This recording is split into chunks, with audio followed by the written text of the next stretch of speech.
Welcome to the Prado Museum in Madrid. Thank you for joining us for another of our Wednesday series of short conversations in English brought to you with the help of the American Friends of the Prado Museum. So every Wednesday morning, we're here just a few minutes before the museum opens to talk about just one painting. And today we're going to see one of the most emblematic paintings in the Prado, The Nobleman with a Hand on His Chest by El Greco. El Greco means the Greek in Spanish. The painter's real name is Domenikos Theotokopoulos. He was born in Crete, and he spent years in Venice where he learned from Titian's style of color and perspective and anatomy.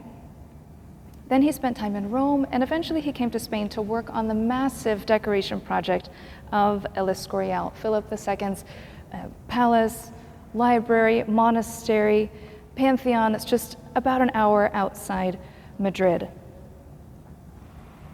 Although El Greco's personal style wasn't quite to the likings of counter-reformational Philip II, and so El Greco left that project and he ended up spending the rest of his life in Toledo. And this portrait was actually one of 6 that belonged to the Duke of Arcos. The Duke of Arcos was a courtesan and a writer and a hunter for Philip V in the 18th century, and after he died, his wife donated them to the king, which is how they came into the royal collections. One of the reasons, there are several, but one of the reasons this is so emblematic here in the Prado is because it's been exhibited in the royal collections for so long, and then in the Prado since it's been opened.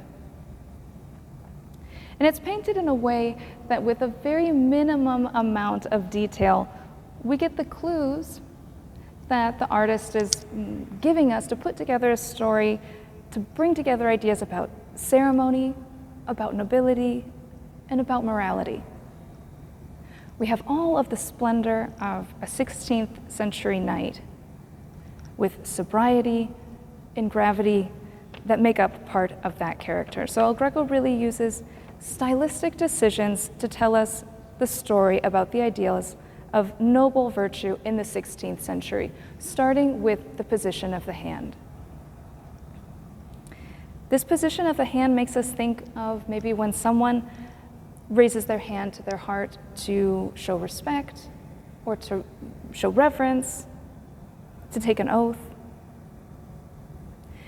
The sword is actually unsheathed, which alludes to a moment when a knight would swear an oath also in defense of the Christian faith.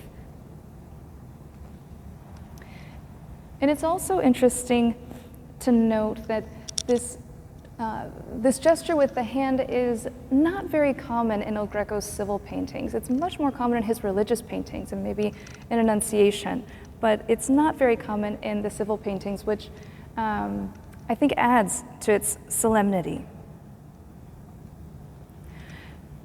And when we look at this, one of the first things that gets our attention is the gaze of the sitter, the way that he's looking at us. Immediately we can get a sense of this haughty, arrogant character with his arched eyebrows and a confident gaze that looks right at us, and even with one eye almost like it's looking through us. The clothes that he's wearing were in fashion at the time in the Spanish court in the 16th century. This is a black doublet, which is kind of like a fitted jacket, and it would be silk if one could afford it. And he has an expensive chain with a pendant. And around his wrist and around his neck, he's wearing these white cuffs and a neck ruff. And these would have been in fashion at the time. The neck ruffs would lift towards the back of the head to frame the face. And he has these long, stretched out fingers, these refined hands. They really don't look like they belong to anybody who works with their hands. So all of these details really speak to a high social standing. And the identity of this person isn't actually clear. Some people have thought at some points in history that maybe it was Cervantes, the writer. Maybe it could even be a self-portrait of El Greco himself. But research has shown that the most likely identification is a military leader from Toledo in the time of Philip II called Juan de Silva y de Ribera. And all of this outward display of elevated social class is mixed with a show of inner qualities and elevated, equally elevated moral character.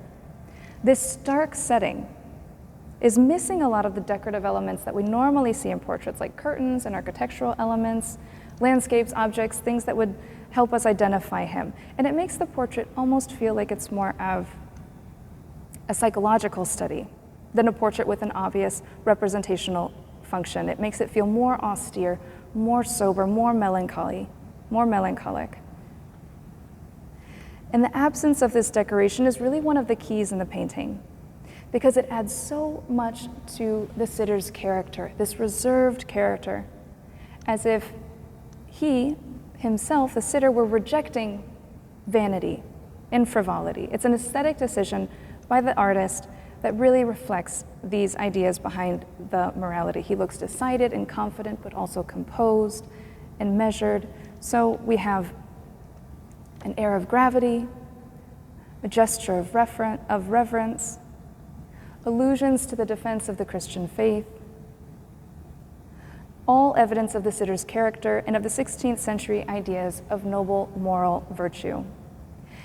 And while we can't say that he was ever really overlooked by Spanish artists, he was actually discovered internationally quite late. And the mark that he's left on modern art is absolutely indelible. We can think of artists like Modigliani, like William Merritt Chase, like Antonio Saura, or Picasso, who have come back to El Greco, and specifically to this image, often repeatedly, all building on this legacy with their own interpretations of El Greco's style.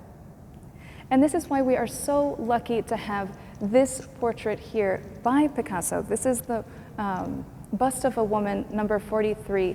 And having this painting here, which was donated to the American Friends, and the American Friends have then ceded it to the Prado Museum, really lets us see this relationship between El Greco and modern art right here in the gallery. So we are so lucky to have it here.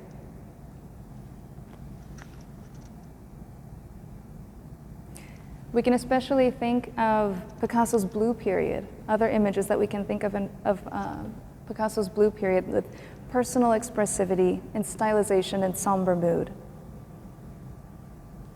But we should be careful to associate El Greco, I think, too quickly with stereotypes of any kind of traditional Castilian values, any essential Spanish style or Spanish morality, because we would really be overlooking some of the most exciting aspects of this artist, who was well-traveled and philosophical and intellectual, really an independent artist. So this is a beautiful, expressive portrait that captures the essence of the sitter's character and ideals all in one, and it's absolutely a must-see when you visit the Prado. So thank you for joining us for our short conversation in English, and we'll see you again next Wednesday.